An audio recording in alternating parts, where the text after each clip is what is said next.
Hello po sa lahat. Ang gagawin natin ngayon ay kung paano i-convert or i-modify yung CPE Pro 2. At syempre magiging honest review na lang po din tayo kasi syempre ito yung unang-una kong bumili na ito.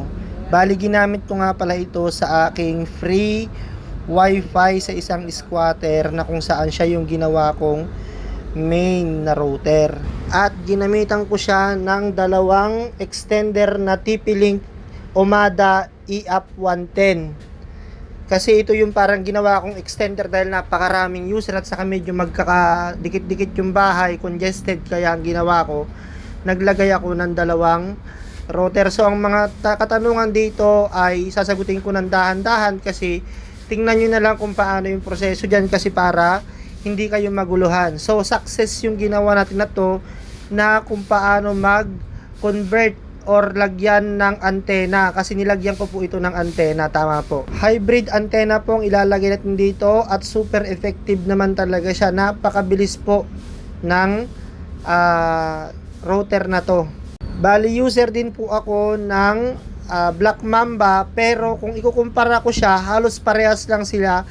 At the same time 2,200 pesos lang yung halaga niya. Ang kaibahan nga lang dito, magko-convert ka talaga ng unit. So ayan, yung dalawa na yan, yung i-convert mo lang, yan lang yung lalagyan mo ng SMA. Yung dalawa na yan, yung lalagyan ko na yan. Yan, at saka yung sumunod. Ang lalagyan mo lang ng SMA kasi yung 5G niya, nung inilagay ko, hindi siya ganun kabilisan. So diyan dalawa na lang na yan, i-correct ko na lang. Yung dalawa lang yan, ang ilalagay mo ng i-outdoor mo kasi yan yung supported ng 4G. Hindi ka na kailangan maglagay pa ng sa may 5G. Okay na yun, mabilis na yun pag nilagyan mo ng hybrid. Ngayon, kung gusto mo naman pa rin naman lagyan, pwede mong lagyan ng 4. Pero sa akin kasi, nakontento na ako dun sa may bilis niya, dyan sa dalawa lang. Kaya bakit dalawa lang yung inilabas ko nilagyan ko ng external antenna? Kasi super legit na talaga, super bilis na talaga. So, katulad niya ng sinabi ko, user din ako ng Black Mamba, pero ito kasing charity ko na to, naisip ko na pag Black Mamba, napakamahal, hindi kaya ng budget ko. Ang ginawa ko, naghanap lang ako ng mura, at ito nga yung nakita ko. Pero masasabi ko dito, honest review guys, napakasulit gamitin na ito. Kahit nung wala pang antena, along Metro Manila lang dati, kahit na ilagay ko siya sa medyo kulob, malakas na talaga yung signal niya. Pero iba pa rin talaga kasi dun sa may pinaglagyan ko kasi kumbaga nakatago siya sa tulay, kaya nakatago yung signal, kaya alam kong mahihirapan, kaya bumili ako ng hybrid na antena. Durability test naman tayo mga guys para naman sa kaalaman ninyo kung halimbawa iinit ba siya ng sobra-sobra. Nasubukan ko na guys na 29 days dire-diretso lang siya naka-on as of today na binablog ko na ngayon. 29 days na siyang hindi namamatay. So parang talagang matibay talaga siya. Kumbaga hindi siya umiinit na katulad nung iba na pag nagnagahang na yung kanyang signal. So para 64 user yung kanyang gumagamit at nakakonekta na rito, at nabibigay pa rin niya yung maayos na sustento ng internet sa mga bata at saka mga ibang gumagamit doon. Sa mga magtatanong kung anong pangalan yung parang nilalagay ko na yan, SMA po ang tawag niyan, connector. Alam ko marami na magtatanong, nasa Lazada po yan at saka Shopee. Nasa 2,200 pesos po yan, ang bili ko lang dyan sa router na yan. Sa mga magtatanong, gagana rin ba sa probinsya yung hybrid? Opo, gagana po sa probinsya dahil pangatlo na po ito na ginawa ko ngayon. Pero yung hindi ko po nakuhanan ng actual na speed test sa province namin, pero nagpadala po ako ng ganon sa province namin sa mga pamangkin ko. So napaka-stable po ng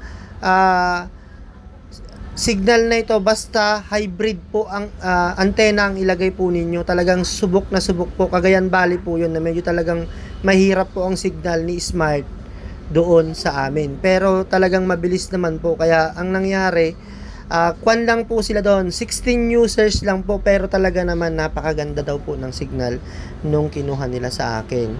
Comparison naman po tayo sa Black Mamba at saka sa CPE Pro 2 na to.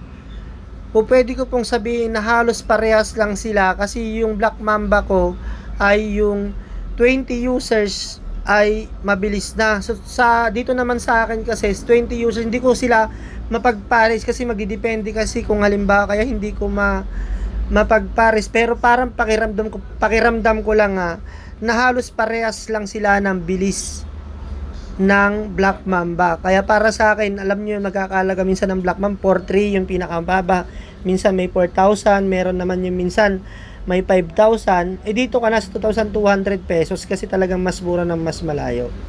Sa magtatanong din naman, ilang meters yung Cat 6 na ginamit ko, baka may magtatanong din. Ang Cat 6 po na ginamit ko ay isang 40 meters at saka isang 100 meters po. So later on, sasabihin ko sa inyo yung setup na meron pong setup na si E-Up na 110 TP-Link na Umada. Meron po siyang setup na kung saan, kung ano yung bilis ng internet sa may router, ay yun din po yung bilis na ibibigay niya doon sa extender na yon. Meron pong tamang setup yon. Meron pong mga nagtatanong sa akin yung nakaraan na bakit daw hindi naging okay. So ito yung sagot po niyan. Gagawa po ako ng sariling video niyan kasi pag bumili po kayo ng TP-Link na Umada, minsan mabagal po. Halimbawa katulad doon, mabilis po sa may pinakapuno, pero pagdating po sa TP-Link Umada, napakabagal. Meron pong setup din po doon. So far naman po, isang 40 meters at saka isang 100 meters, okay po silang dalawa. So kumbaga, wala siyang nagiging problema, baka iinit or baka mag-short, hindi po. Okay po siya sa isang 100 meters at saka isang 40 meters, sabay po yon papunta sa TP-Link Umada Extender. Panoorin nyo rin po yung nasa huli na actual na speed test ko sa merong antenna, hybrid antenna at saka dun sa may wala. So nandun po yung actual na speed test ko at subok ko na po at talaga naman na maayos po yung pagkakagawa niyan. So nagdidepende na lang sa inyo yung mga gamit na gagamitin nyo.